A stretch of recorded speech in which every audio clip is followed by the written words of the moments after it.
Assalamualaikum warahmatullahi wabarakatuh. Waalaikumsalam warahmatullahi wabarakatuh. Bismillahirrahmanirrahim.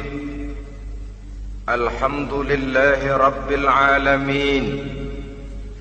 Wassalatu wassalamu ala ashrafil anbiya'i wal mursalin, imamil muttaqin, sayyidil ghurril muhajjalin, wa ala alihi wa ashabihil mujahidin at-tahirin, amma ba'du. Saudara-saudara kaum muslimin rahimakumullah, sesungguhnya gaya hidup seseorang sangat ditentukan oleh cara bagaimana dia memandang hidup ini. Dengan kata lain, bagaimana seseorang memandang hidup, begitulah dia akan hidup.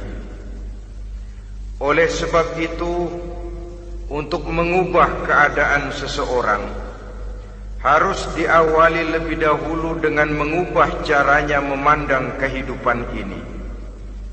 Itulah sebabnya dalam surah Ar-Ra'd ayat 11 Allah Subhanahu wa ta'ala menjelaskan, Innallaha la yughayyiru ma biqaumin hatta yughayyiru ma bi anfusihim.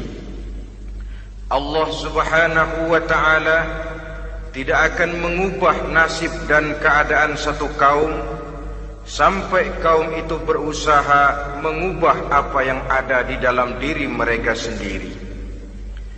Yang ada di dalam diri itu tentu tidak lain adalah rule of thinking, bahasa kerennya state of mind, kata orang Kulon.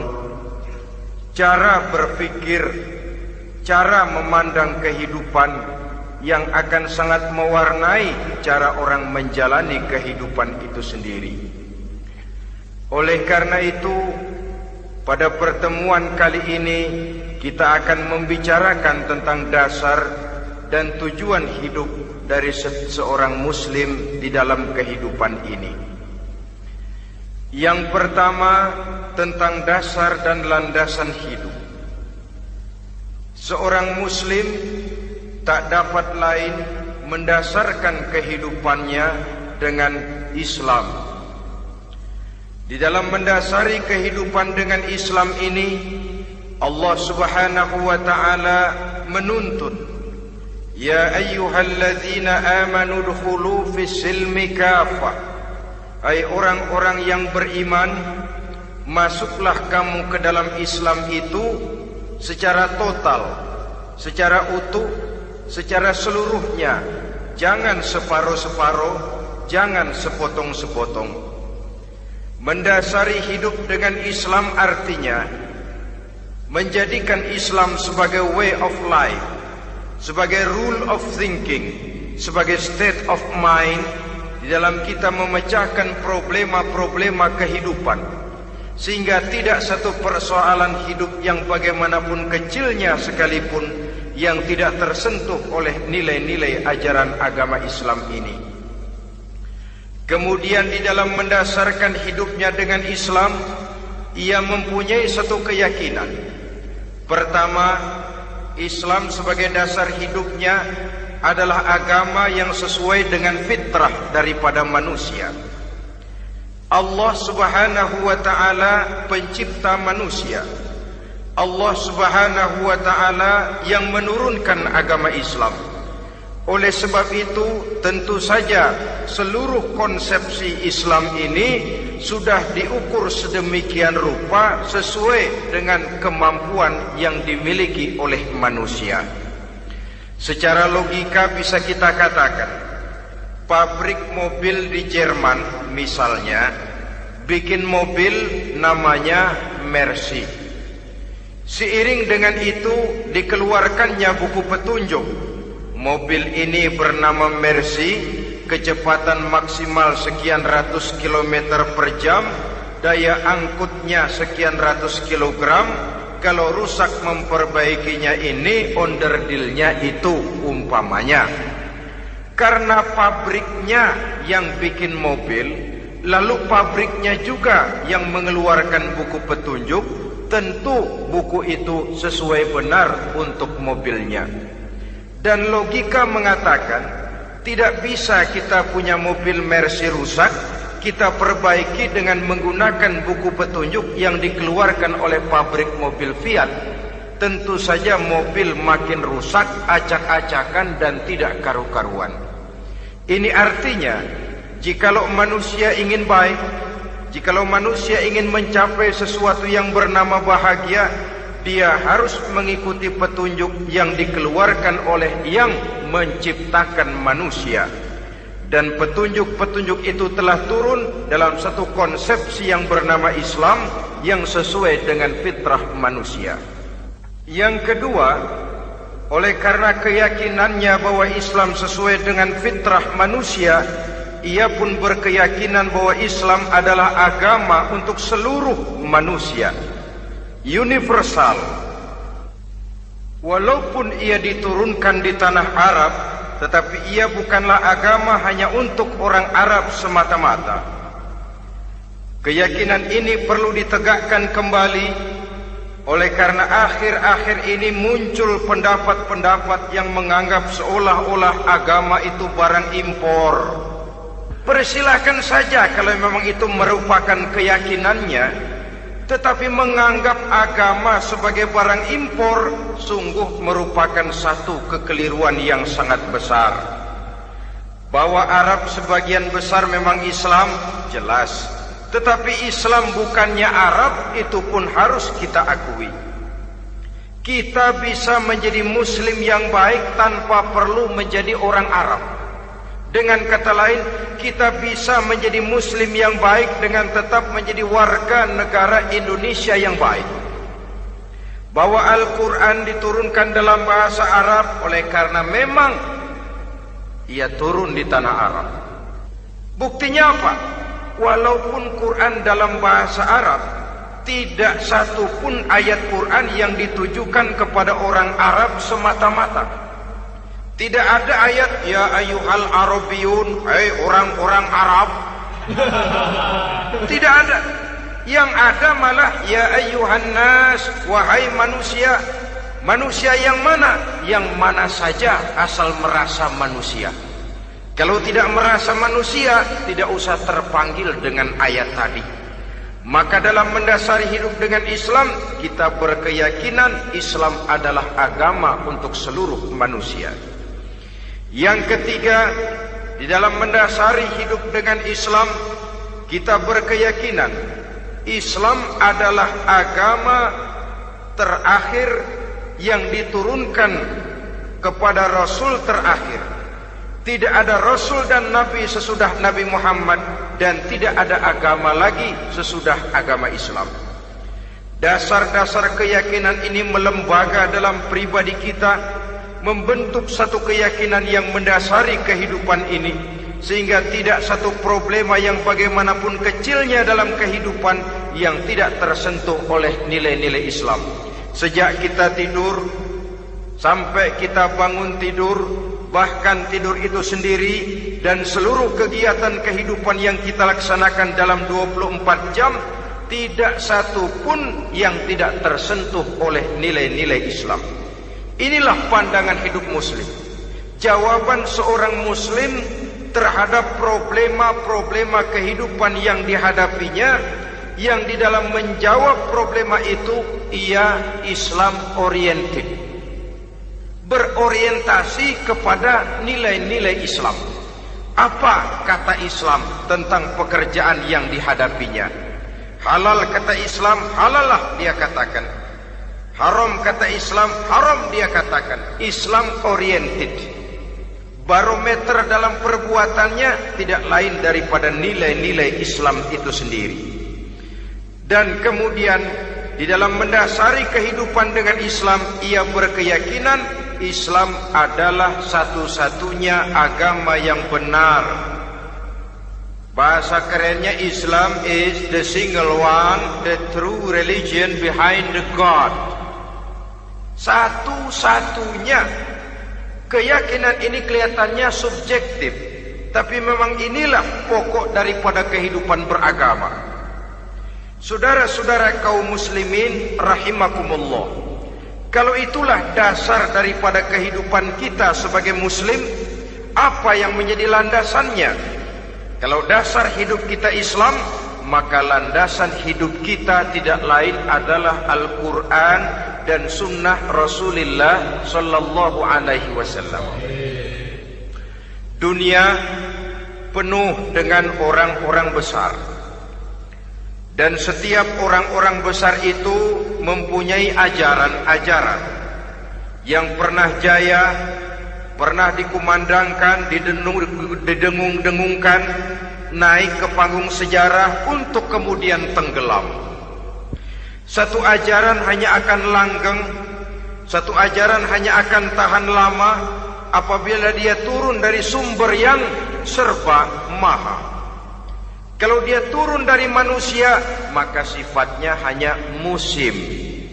Yang namanya musim, saudara-saudara, namanya musim tidak bisa dilarang.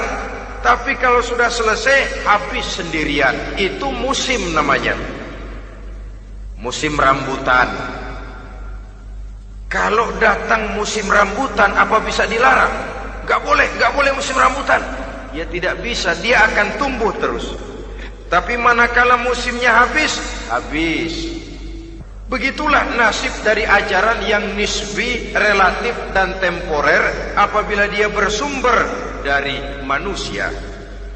Maka satu ajaran hanya akan langgeng, tahan lama apabila dia turun dari sumber yang serba maha. Dan itu sudah turun bernama Al-Quranul Karim. Sedangkan sunnah, saudara-saudara, merupakan penjelasan dari apa yang oleh Quran tidak dijelaskan dalam bentuk yang detail, melengkapi apa yang oleh Al-Quran hanya disebutkan dalam bentuk garis besarnya saja. Baik Quran maupun sunnah kita sebut merupakan dasar, landasan yang primer. Sedangkan untuk memahami Quran dan sunnah, kita memerlukan pendapat-pendapat orang yang ahli di bidang itu.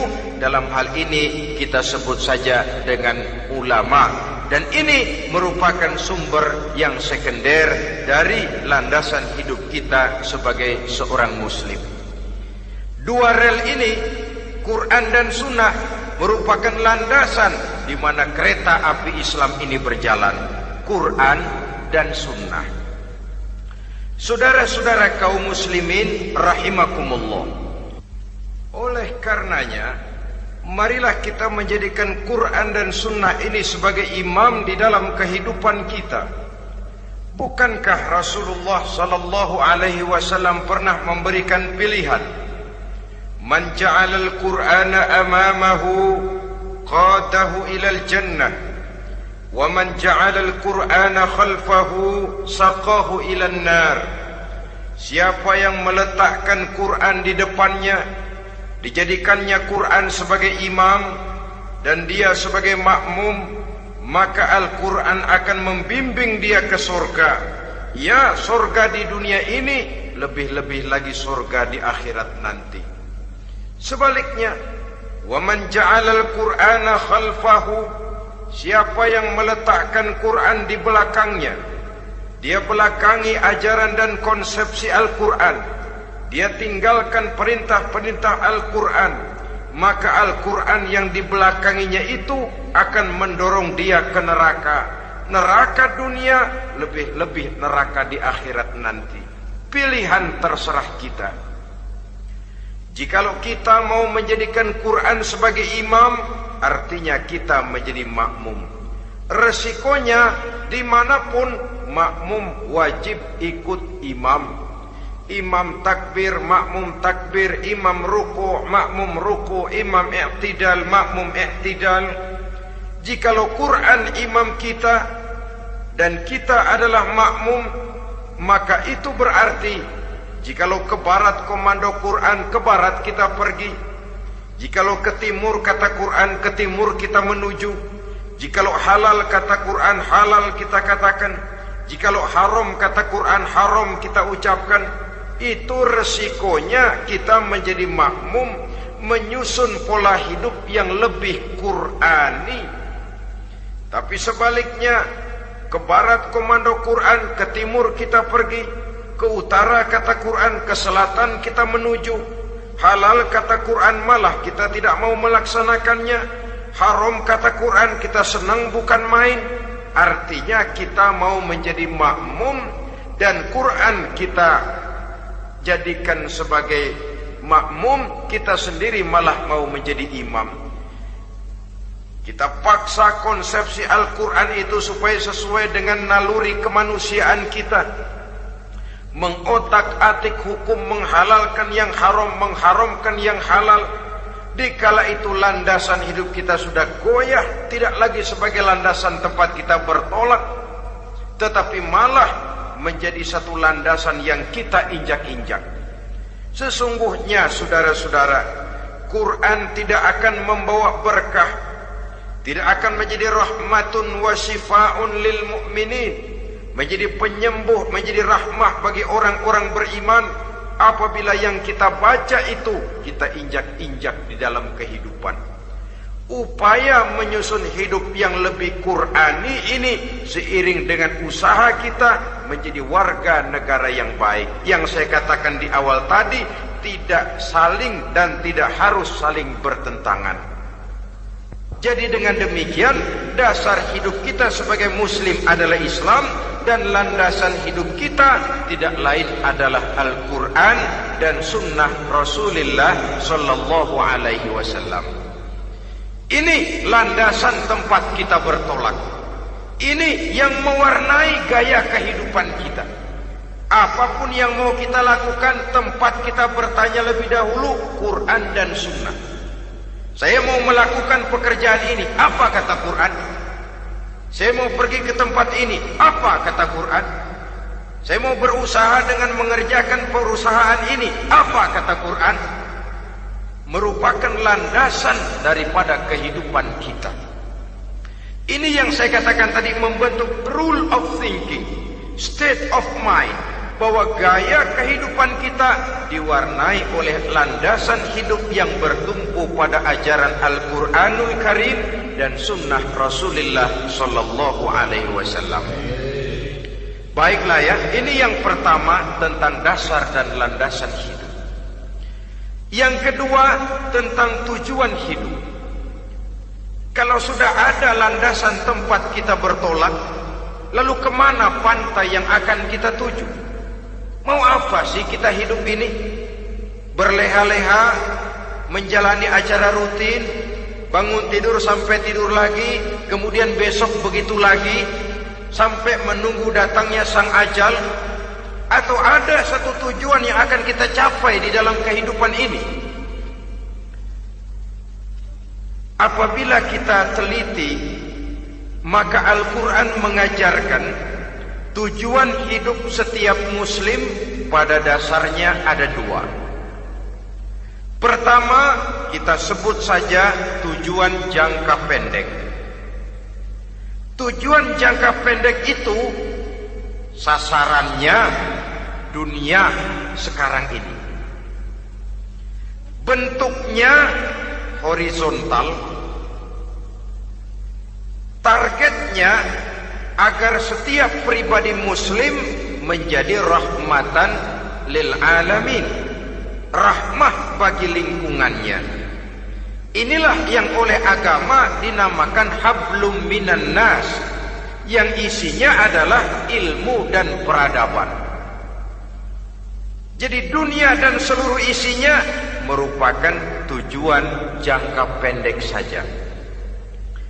Untuk mencapai tujuan jangka pendek, dunia dan seluruh isinya, unsur penunjangnya adalah pendidikan, pengalaman, atau nasib.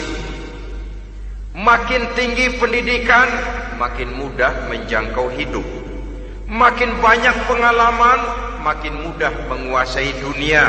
Atau karena faktor nasib, pendidikannya tidak seberapa, Pengalaman pun kadang-kadang dangkal, tapi karena nasibnya lagi hoki, kata orang sekarang, nasibnya lagi bagus, dia naik ke panggung memegang peranan. Faktor yang namanya nasib ini ada, tapi tidak bisa dijadikan sandaran. Untuk menjangkau dunia dan seluruh isinya, unsur penunjangnya pertama pendidikan, yang kedua pengalaman, yang ketiga faktor nasib. Oleh karena itu, apabila kita ingin mudah mencapai dunia, yang pertama harus kita laksanakan bagaimana menempuh satu pendidikan. Di zaman sekarang orang terangsang untuk hidup dalam pola yang oleh orang-orang priangan disebut hardolin. Saudara tahu hardolin? Itu potongan dari dahar modal ulin. Filsafat hidup yang pakaian mau bagus, makan mau enak, kerja nggak mau. Akhirnya jadilah dia penghayal kelas berat, tukang-tukang lamun kelas tinggi. Tiap hari kegiatannya ya cuma tidak terlepas dari tiga kriteria itu. Hardolin. Pokoknya kalau sudah dahar, modal, ulin. Besok ya begitu lagi. Pola dari dimana orang pakaian mau bagus, makan mau senang, duit mau punya, kerja tidak mau. Kadang-kadang mau kerja tapi tidak tahu apa yang harus dikerjakan. Ditambah oleh sempitnya lapangan pekerjaan. Tidak tahu apa yang harus dikerjakan, dilatar belakangi oleh tidak adanya pendidikan yang dia terima, sehingga mau kerja apa lalu bingung. Oleh karena itu, terutama buat adik-adik remaja, para pemuda, saya berpesan untuk menjangkau dunia, yang pertama harus kita jalani bagaimana membina diri, mendidik. Taruh kata drop out, putus sekolah. Tapi drop out bukan halangan bagi tumbuhnya cita-cita yang mulia. Bahkan ada orang bilang many a great man starts as a newspaper boy. Banyak orang-orang besar yang memulai pekerjaannya dagang koran. Putus sekolah bukan merupakan halangan bagi tumbuhnya cita-cita yang mulia. Dan tidak sedikit orang-orang besar yang tidak keluaran perguruan tinggi. Tidak sedikit orang-orang besar yang tidak merupakan produk dari perguruan tinggi tertentu, tapi kerajinannya belajar, banyak membaca, banyak bergaul, autodidak. Syukur kalau masih bisa menempuh pendidikan yang formal. Kekurangan ekonomi, kemiskinan keluarga jangan menjadi penghalang bagi tumbuhnya cita-cita yang tinggi untuk menempuh karier pendidikan yang baik. Ini memang pahit, tapi bagaimanapun kata orang, lebih baik makan singkong beneran daripada makan roti ngimpi. Artinya jikalau memang perlu, lebih baik sekolah sambil dagang koran, nyemir sepatu, parkir mobil, daripada hardolin itu tadi. Tanpa prospek hari depan yang ada artinya. Dan pendidikan memang merupakan sesuatu yang pahit. Tapi tanpa ini, rasanya kita akan sulit untuk menjangkau dunia, tersisih di pojok-pojok kehidupan.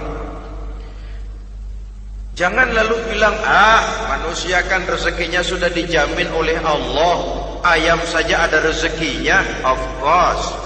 Tapi jangan lupa, cara ayam cari rezeki dengan cara manusia cari rezeki lain.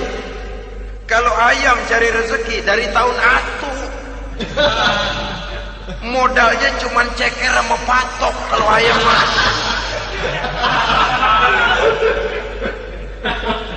asal bisa nyeker, bisa matok, ayam dapat rezeki. Pokoknya kertok dah. Tapi manusia cari rezeki, dia harus cari lapangan kerja. Lapangan kerja sulit. Sudah dapat lapangan kerja, harus punya keahlian. Untuk memperoleh keahlian, harus dengan pendidikan. Berhadapan lagi dengan saingan-saingan, karena pasaran tenaga kerja tiap tahun puluhan kalau tidak ratusan ribu pasaran tenaga kerja yang masuk lapangan kerja. Ini kenyataan. Semakin ke depan oleh tingginya tensi ekonomi, oleh persaingan hidup yang makin tajam, oleh makin menggejalanya pola pikir industrialis yang membuat manusia individu, nilai-nilai semacam ini akan terasa makin berat. Oleh karenanya, tanpa pendidikan sulit untuk menjangkau dunia. Yang kedua, pengalaman, tenaga expert. Sehingga orang mengatakan experience is the best teacher. Pengalaman adalah guru yang paling bijaksana. Dengan pengalaman kita makin dewasa. Dan orang sering mengatakan kegagalan hakikatnya adalah keberhasilan yang tertunda. Jangan takut gagal, kalau itu akan mengantarkan kita kepada pola hidup yang lebih dewasa, lebih tegar, lebih sanggup menghadapi kesulitan-kesulitan. Dan faktor yang ketiga, nasib. Kadang-kadang orang pendidikannya tidak ada, kadang-kadang pengalamannya tidak seberapa, tapi karena nasib, engkongnya misalnya jadi komandan Hansip, dia naik jadi anggota Hansip. Itu karena faktor nasib saja. Yang ketiga ini ada, tapi tidak bisa dijadikan sandaran dalam arti bahwa kita lalu mengandalkan nasib. Loh, nanti udah gede mau jadi apa? Gua sih gimana nasib aja dah. Jadi orang syukur, jadi gembel nasib. Tidak bisa kita menghadapi hidup dalam satu alur spekulasi. Tidak bisa kita menjalani skenario kehidupan ini dengan bersikap untung-untungan. Karena kehidupan walaupun tidak bisa dipastikan, paling kurang bisa dirancang, bisa direncanakan, bisa ditargetkan, bisa dianalisa kemungkinan-kemungkinannya. Walaupun tidak bisa dipastikan, tapi bisa diperhitungkan. Sebagai manusia yang terikat oleh causality, oleh hukum sebab akibat, sewajarnya kita memperhitungkan kemungkinan-kemungkinan itu. Kira-kira 5, 10, 15 tahun yang akan datang, sejauh mana kesulitan-kesulitan dalam kehidupan ini, sejauh mana persaingan dalam hidup, sejauh mana tenaga kerja dibutuhkan, sejauh mana keahlian dan skill menunjang ke arah itu. Kalau tidak, kita akan tersisih di sudut-sudut kehidupan untuk lebih banyak jadi penonton daripada menjadi pemain. Padahal kita ingin jadi pemain, kita ingin aktif, kita ingin punya peranan karena kita oleh agama dituntut menjadi rahmatan lil alamin, menjadi rahmah bagi lingkungan di mana kita tinggal, mewarnai lingkungan, bukan cuma diwarnai oleh lingkungan itu sendiri. Itu tadi tujuan jangka pendek sebagai tujuan yang pertama. Yang kedua, tujuan jangka panjang. Tujuan jangka panjang ini sasarannya adalah akhirat. Bentuknya vertikal, targetnya adalah mardotillah atau ridho daripada Allah. Dan ini yang oleh agama dinamakan dengan hablum minallah, tali vertikal yang menghubungkan manusia langsung dengan Tuhannya. Untuk mencapai tujuan jangka panjang akhirat ini, unsur penunjangnya adalah prestasi ibadah. Kalau untuk tujuan jangka pendek, dunia dan seluruh isinya, pendidikan, pengalaman dan nasib memegang peranan yang sangat penting, maka untuk akhirat, pendidikan, pengalaman, nasib tidak punya pengaruh banyak. Unsur penunjangnya adalah prestasi ibadah. Bagaimanapun tinggi pendidikan, bagaimanapun banyak pengalaman, tanpa prestasi ibadah, nol besar kita dalam pandangan Allah Subhanahu wa ta'ala. Saudara-saudara kaum muslimin rahimakumullah, itu sebabnya seorang muslim sholat, puasa, haji, zakat, yang kalaupun ada target dunia itu cuma side effect saja, sekedar satu efek sampingan. Target utamanya tetap tujuan jangka panjang, akhirat dan ridho Allah. Kenapa kita sholat? Untuk mencari ridho Allah. Kenapa kita laksanakan ibadah haji? Untuk mencari ridho Allah. Kita bangun di keheningan malam untuk mencari ridho Allah. Kalau ada akibat dunia, itu cuma akibat sekunder saja. Ada misalnya orang karena tekun ibadah rezekinya lancar, itu baru persekot, baru tanda jadi. Kadang-kadang persekotnya saja sudah nikmat kok, apalagi cashnya, kontannya. Sebaliknya kalau ada orang rajin ibadah rezekinya seret, jangan jadi alasan. Kok lu nggak sembayang? Alah, tetangga gua rajin sembayang melarat terus. Ya memang sholat itu bukan dengan target dunia, target akhirat, saudara-saudara. Oleh sebab itu, seorang muslim adalah seorang yang berpandangan luas, berjiwa lapang. Maksudnya apa? Tujuan jangka pendek dan jangka panjang ini harus dia raih kedua-duanya. Ini yang oleh Al-Quran diajarkan agar setiap muslim mencapai fid dunya hasanah wa fil akhirati hasanah. Kebaikan di dunia, kebaikan di akhirat, itu arti hasanah. Jangan macam orang dulu, punya istri dua pergi haji. Yang satu yang muda istrinya namanya Hasanah, yang satu namanya Khadijah. Waktu tawaf keliling Ka'bah, si suami ini nggak bisa doa apa-apa kecuali Rabbana Atina itu. Tiap putaran Rabbana Atina fid dunya hasanah wa fil akhirati hasanah. Putaran kedua Rabbana Atina fid dunya hasanah wa fil akhirati hasanah. Ini istri tuanya yang namanya Khadijah dengerin aja. Akhirnya di satu saat dia colek suaminya, "Bang, mentang-mentang Hasanah bini muda disebutin melulu, saya dong disebutin dalam doa." "Iya deh, ntar putaran selanjutnya." Suaminya blow on juga. Putaran kedua dia baca Rabbana Atina fid dunya hasanah wa fil akhirati Khadijah.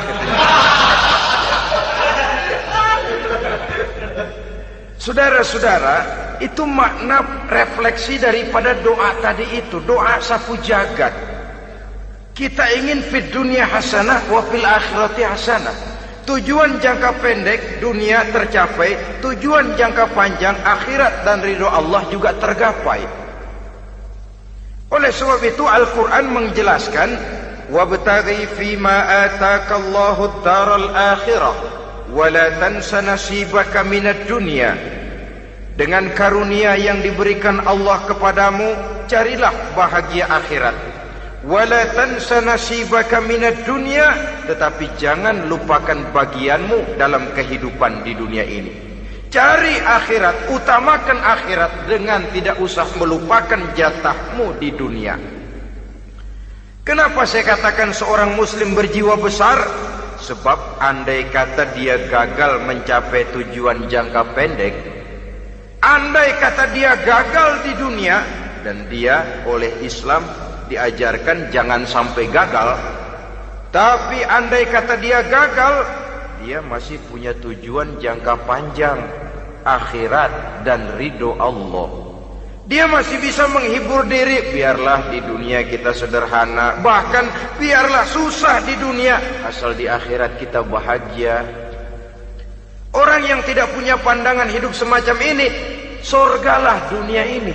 Segalanya telah tertumpu di sini. Bila umurnya selesai, ajalnya datang, selesai sudah, surganya sampai di situ, dan dia tidak punya pengharapan lain di belakang itu. Maka seluruhnya bertumpu pada kehidupan di dunia, padahal dunia seperti air laut, makin diminum makin haus, makin kering tenggorokan. Dunia yang diperturutkan menyeret manusia ke dalam lingkaran setan, terjebak dalam sifat yang namanya tamak bin rakus alias serakah.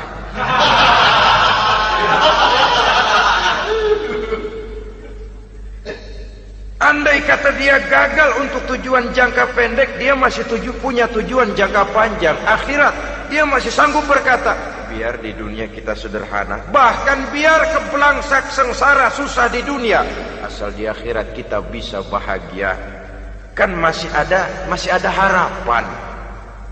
Yang paling bangpak, paling rusak betul, sudah di dunia sengsara, di akhirat celaka. Di dunia rumahnya gubuk, pinggir kali miring, asal hujan bocor, utang selebar warung. Bayang kagak, ngaji enggak, puasa enggak, saban malam merit mulu. Saudara hadirin yang saya hormati, lalu kapan mau bahagia kalau sudah di sini susah, di sana akan susah juga. Ini yang pertama, seorang muslim, seorang yang optimis, berjiwa besar, luas pandangan. Kegagalan dia dalam jangka pendek tidak menyebabkan dia melupakan tujuan jangka panjang. Yang kedua, positifnya apa? Cara dia mencapai tujuan jangka pendek diwarnai oleh keyakinan adanya tujuan jangka panjang. Dia memang benar cari harta, tapi karena dia yakin ada akhirat, Allah ridho apa tidak? Ini positifnya. Saya memang cari duit, tapi dengan cara ini Allah ridho apa tidak? Saya memang ingin berpakaian yang rapi, tapi dengan tidak menutup aurat begini, Allah ridho atau tidak? Saya memang bergaul menghormati teman, tapi terjebak dalam minuman keras karena menghormati teman, Allah ridho apa tidak? Ini orang yang punya tujuan jangka panjang. Segalanya diberikan bingkai dengan pertanyaan, Allah ridho atau tidak? Keyakinannya terhadap tujuan jangka panjang mewarnai gaya hidupnya di dunia ini, mencapai tujuan jangka pendek tadi. Mau minum, Allah ridho apa enggak ini? Mau makan, yang saya makan Allah ridho apa enggak ini? Pendeknya apapun yang mau dia kerjakan, karena dia punya keyakinan tujuan jangka panjang, dia selalu menimbang terhadap ridho Allah tadi. Jadi tanpa prestasi ibadah, kita nol besar dalam pandangan Allah. Ini nilai manusia yang hakiki di sini. Ini makna inna akramakum indallahi atqakum. Di akhirat nanti kan tidak pernah akan disidang, kamu pendidikan setinggi apa? Tidak. Gelarmu berapa renteng? Profesor, doktor? Tidak. Akhirat hanya menyidang kau sholat atau tidak, kau puasa atau tidak, kau zakat atau tidak. Diberikan kamu harta yang banyak, dari mana kau dapat, kemana kau belanjakan. Prestasi ibadah itu yang ditanya. Setinggi apa pendidikan, sebanyak apa pengalaman, no problem, tidak jadi masalah di akhirat itu. Prestasi ibadah itu yang akan kita persembahkan di hadapan Allah. Itu makna inna akramakum indallahi atqakum. Kerbau dinilai dari dagingnya, makin gemuk makin mahal harganya. Tapi ada perkutut lebih mahal dari kerbau. Perkutut itu mahalan mentahnya loh daripada matangnya. Karena harga perkutut pada suaranya. Lalu di mana harga manusia yang paling gemuk? Tidak. Suaranya, oh kalau manusia dinilai dari suaranya, barangkali Madonna nomor awal masuk surga. Hanyalah dengan prestasi ibadah kita bisa mencapai tujuan jangka panjang, akhirat dan ridho Allah. Nah baiklah ya, kalau sudah jelas bahwa kita punya dua tujuan jangka hidup, jangka pendek dan jangka panjang, bagaimana Islam mengajarkan kita meraih dua ini? Pada prinsipnya Islam mengajarkan sistem keseimbangan. Dalam berbagai aspek kehidupan, keseimbangan ini nampak dengan nyata diajarkan oleh agama kita. Seperti ayat yang saya bacakan tadi. Dengan karunia yang diberikan Allah kepadamu, cari negeri akhirat, tapi jangan lupakan bagianmu di dunia ini. Dalam bentuk yang lebih nyata, bekerjalah untuk duniamu seolah kau akan hidup buat selamanya, tapi bekerjalah buat akhiratmu seolah kau akan mati besok. Manifestasinya dalam kehidupan, misalnya orang kaya diperintah membantu yang miskin, tapi orang miskin dianjurkan berusaha. Jangan mengandalkan hidup kepada yang kaya, seimbang. Kamu kaya, betul Pak, bantu yang miskin. Kamu miskin, iya Pak, berusaha. Seimbang. Tuan rumah diwajibkan menghormati tamu, tamu diwajibkan tahu diri, seimbang. Jadi bagaimana kalau sudah kita bekerja di sawah, di ladang, di pasar, di kantor, anggap kita akan hidup selamanya agar timbul gairah kerja. Tapi kalau sudah sholat, anggap kita akan mati besok supaya timbul khusyuknya. Nah, titik tekannya di mana? Stresnya itu. Walaupun Islam mengajarkan sistem keseimbangan, tapi Al-Quran tetap menggarisbawahi walal akhiratu khairul laka minal, bahwa bagaimanapun seimbangnya, akhirat itu lebih utama daripada dunia. Bagaimana implementasinya? Kata orang-orang tua, kalau kita menanam padi, rumput pasti tumbuh, tapi nanam rumput jangan mimpi tumbuh padi. Maksudnya apa? Kalau satu perbuatan kita niatkan karena Allah, dunianya pasti ikut. Tapi kalau satu perbuatan diniatkan karena dunia semata-mata, akhirat akan hilang. Sebab itu, biasakanlah berbuat sesuatu baik untuk tujuan jangka pendek, lebih-lebih untuk tujuan jangka panjang, dengan motif lillahi ta'ala. Jadi saya ulangi, satu perbuatan kalau sudah diniatkan karena Allah, dunia biasanya ikut. Tapi kalau diniatkan karena dunia semata-mata, akhirat akan luput. Padahal itu titik tekannya, walal akhiratu khairul laka minal ula. Saudara-saudara kaum muslimin rahimakumullah, ini tujuan hidup. Jadi landasan tempat kita bertolak sudah jelas, pantai yang akan kita tuju dalam kehidupan ini juga sudah nyata. Kita ingin mencapai apa yang dinamakan fid dunya hasanah wa fil akhirati hasanah. Untuk itu perlu ada keseimbangan, tetapi titik tekannya tetap akhirat lebih utama daripada kehidupan dunia ini. Sekarang kalau sudah ada dasar hidup, sudah ada tujuan yang akan kita capai, tentu harus ada alat untuk mencapainya. Semuanya perlu sarana. Bahkan pada hakikatnya dalam kaidah usul fikih para ulama mengajarkan lil wasail hukmul maqasid. Sarana dan tujuan hukumnya sama. Ini mestinya mendidik umat Islam jadi pinter. Jangan cuma berpikir melaksanakan satu pekerjaan, tapi juga berpikir menciptakan sarana untuk terwujudnya pekerjaan itu. Misalnya umat Islam wajib pergi haji kalau mampu, kan begitu toh? Kalau dia umat Islam Indonesia, tentu pergi hajinya ke Mekah. Mekah, Jeddah, Mekah, Indonesia perlu sarana angkutan untuk sampai ke sana. Kapal laut, kapal udara.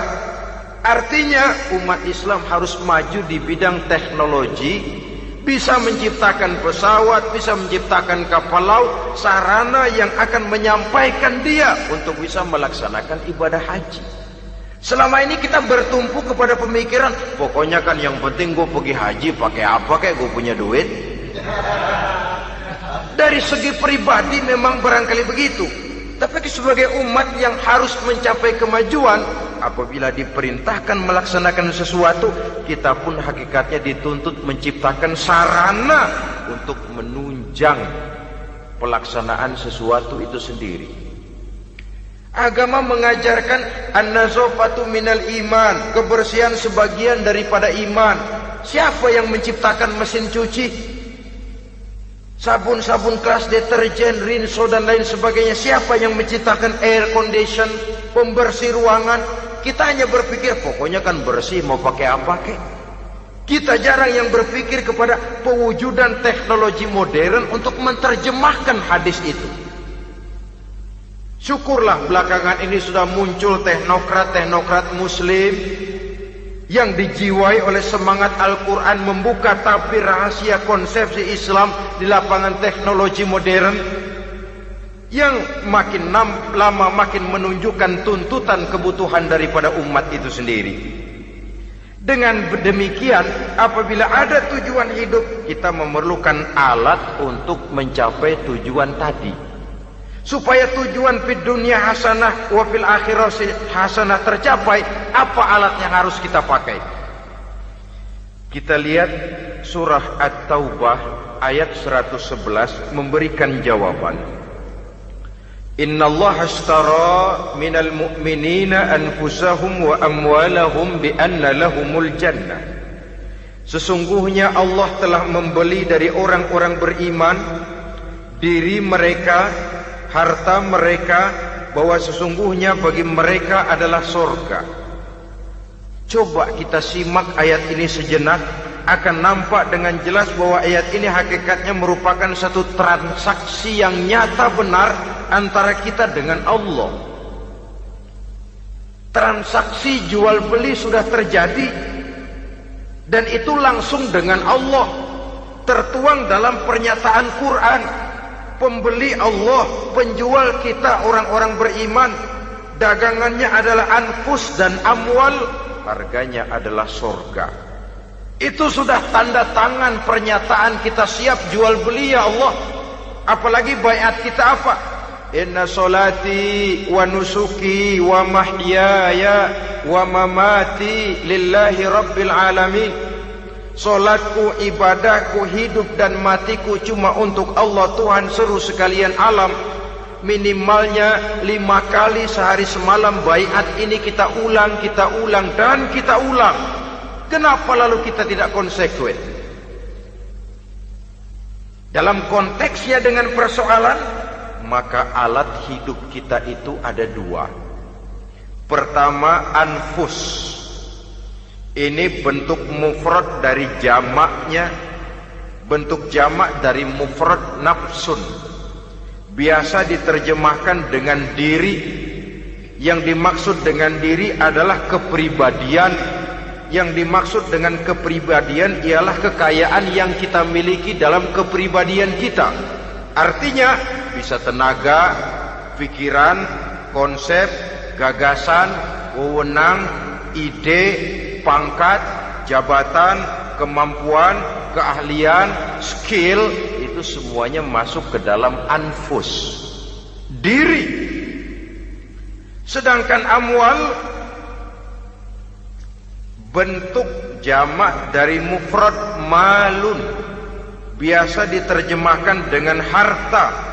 Pengertian di sini ialah seluruh bentuk-bentuk materi yang berada di bawah kekuasaan kita. Bisa rumah, bisa uang, bisa tanah, bisa kebun, bisa pabrik, bisa peternakan, itu semuanya amwal. Nah, baik anfus maupun amwal, diri, tenaga kek, pikiran kek, harta kek, pangkat kek, jabatan kek, wewenang kek, keahlian kek, untuk tujuan jangka pendek harus jadi rahmah bagi lingkungan. Untuk tujuan jangka panjang harus menunjang jalan menuju ridho Allah. Jadi kalau pangkat kita menjauhkan kita dari ridho Allah, itu bukan nikmat tuh, azab. Punya pangkat bukan melakukan kebaikan, malah melakukan kejahatan, setidak-tidaknya berdiri di belakang kejahatan. Melindungi perbuatan-perbuatan munkar. Dalam kelas kakap melindungi korupsi, dalam kelas teri jadi backing tukang koprok. Umpamanya itu sudah menyalahi. Alat tidak digunakan untuk mencapai tujuan. Itu untuk tujuan jangka pendek. Lalu amwal, harta, uang, tanah, rumah, kebun untuk tujuan jangka pendek harus menjadi rahmah bagi lingkungan. Sedang untuk tujuan jangka panjang, baik diri maupun harta harus menunjang jalan menuju ridho Allah, harus meningkatkan prestasi ibadah kita kepada Allah Subhanahu wa ta'ala. Malah yang namanya amwal ini tanggung jawabnya lebih berat loh saudara. Kalau saudara diberikan ilmu, sidang akhirat cuma satu. Ilmumu kau amalkan untuk apa? Saudara diberikan umur panjang, pengadilan akhirat cuma bertanya satu, umurmu kau habiskan di mana? Tapi saudara diberikan harta, pertanyaan akhirat dua, hartamu kau dapat dari mana? Kau belanjakan kemana? Dari mananya dan kemananya ditanya, depan belakang. Kadang-kadang kan ada orang hartanya didapat dari jalan yang halal, dibelanjakan di jalan haram. Kerja peras keringat banting tulang setengah mati, begitu dapat duit beli buntutan, muter-muter kertas cari kode. Didapat dari jalan halal, dibelanjakan di jalan haram. Atau didapat dari cara yang haram, dibelanjakan di jalan yang baik. Menang judi, nyumbang pesantren. Nabi mengajarkan innallaha thayyibun la yaqbalu illa thayyib. Allah itu baik dan hanya menerima yang baik-baik saja.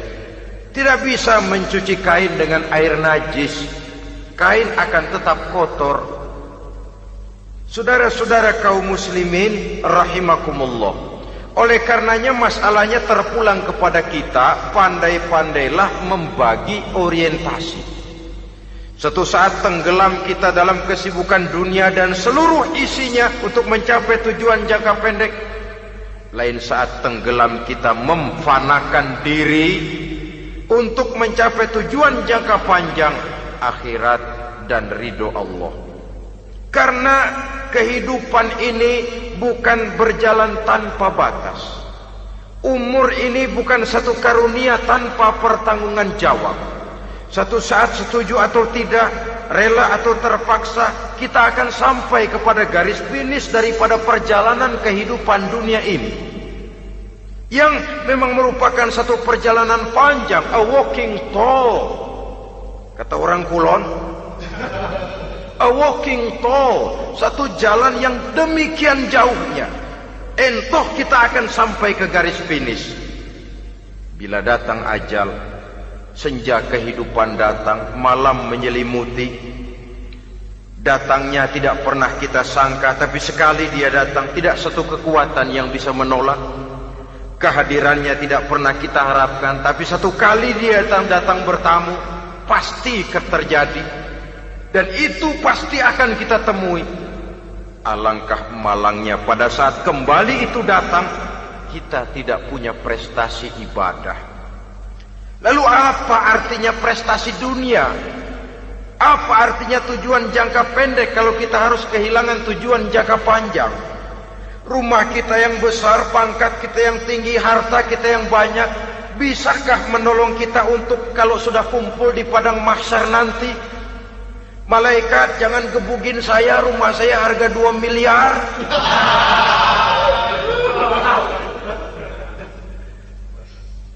Sudahlah malaikat, damai saja, itu Rolls Royce saya.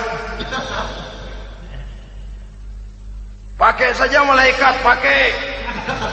Kata malaikat, gue budak, gue gak butuh gituan. Hanya prestasi ibadah yang bisa menyelamatkan kita pada kondisi semacam itu. Jadi oleh karena itu saudara-saudara, biar di dunia ini rumah kita besar, mobil bagus, uang banyak, pabrik ada, usaha lancar, asal di akhirat masuk surga aja. Gak apa-apa. Daripada di dunia sengsara, di akhirat neraka, senangnya kapan? Sudah di sini sengsara, di sana keblangsak. Itu yang orang-orang tua bilang lacur kuda namanya. pelan dipecut, kenceng digentak, setengah mati, serba salah. Kuda kalau bisa ngomong, gue setengah mati, serba salah. Pelan dipecut, kekencengan ditarik, itu yang namanya lacur kuda begitu. Serba salah posisinya. Untuk itu pandai-pandailah membagi orientasi supaya tercapai tujuan ideal ini, fid dunya hasanah wa fil akhirati hasanah. Ini tentang tujuan hidup. Nah, untuk mencapai tujuan ini kita tidak berjalan sendiri. Kita perlu teman hidup. Di samping teman hidup ada pula lawan hidup. Siapa teman hidup kita untuk mencapai tujuan hidup ini? Dalam arti sempit, teman hidup kita suami istri yang taat kepada Allah. Suami istri lebih dari sekedar satu pasangan, juga saling melengkapi, merupakan bagian daripada kehidupan. Suami adalah teman istri, istri adalah teman suami untuk mencapai tujuan hidup tadi. Mencapai fid dunya hasanah wa fil akhirati hasanah. Seiring, seirama, selaras, serasi, seimbang, kata orang sekarang. Teman dalam arti sempit. Adapun teman dalam arti luas, setiap orang yang pandangan hidupnya sama dengan kita. Setiap orang yang akidahnya sama dengan kita.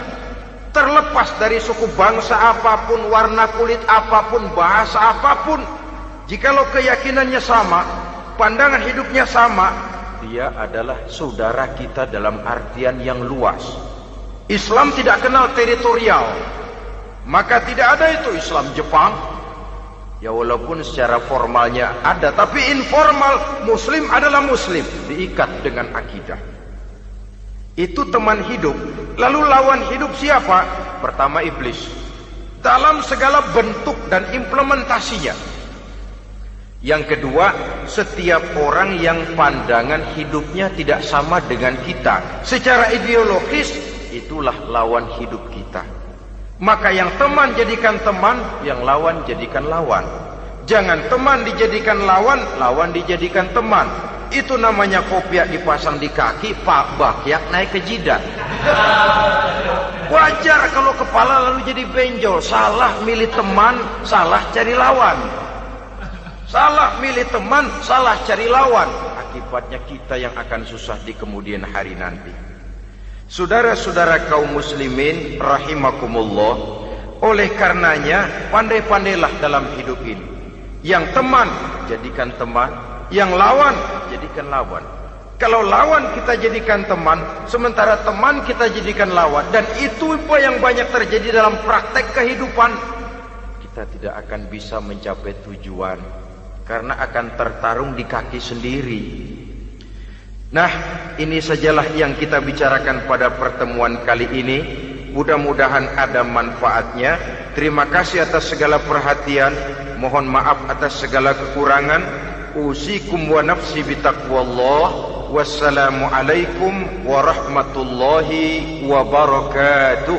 Waalaikumsalam.